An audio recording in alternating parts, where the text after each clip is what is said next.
ஐயனார் துணை சீரியல்ல அடுத்த வாரத்துக்கான எபிசோட்ல நம்ம சேரன், பாண்டி, நிலா, சோழன் எல்லாம் வீட்டுக்கு வந்துடுறாங்க. வந்த உடனே பார்த்தீங்கன்னா நம்ம பல்லவன் இருந்துட்டு போன விஷயம் என்னாச்சுன்னு அப்படின்னு சொல்லிட்டு கேட்கவும், சோழன் மேலே எந்த தப்பும் இல்லைன்னு சொல்லி விட்டுட்டாங்கடா அப்படின்ற மாதிரி சொல்லிடுறாங்க. அதுக்கடுத்து தான் நம்ம சேரன் இருந்துட்டு சோழனுக்கு தண்ணி எடுத்துகிட்டு வந்து கொடுக்குறாங்க. டே சோழா, இந்தோட தண்ணியாவது ஒன்றாவது அப்படின்னு சொல்லிட்டு சொம்ப தூக்கி எறிகிறாங்க. அதுக்கு அடுத்ததாக பார்த்தீங்கன்னா, அது எப்படின்னு சோழன் அதெல்லாம் வேண்டாம், அமைதியாக விடுங்க.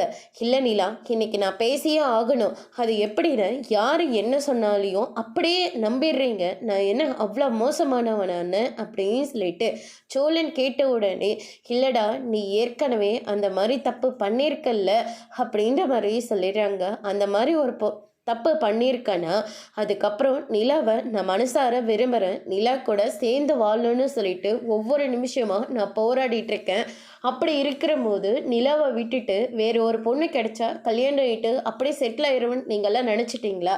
போதுன்னு, இதுக்கு மேலே நான் இந்த வீட்டில் இருந்து உங்களுக்கு நல்லவன்ற சர்டிஃபிகேட்டு என்னால் கொடுக்க முடியாது.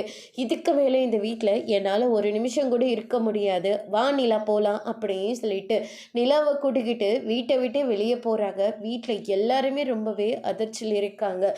அதோட இன்னைக்கான பிரம முடிச்சிருக்காங்க. இனி ஐயனார் துணையில் அடுத்தடுத்து என்னெல்லாம் நடக்க போகுதுன்றதை வெயிட் பண்ணி பார்க்கலாம். தேங்க்யூ.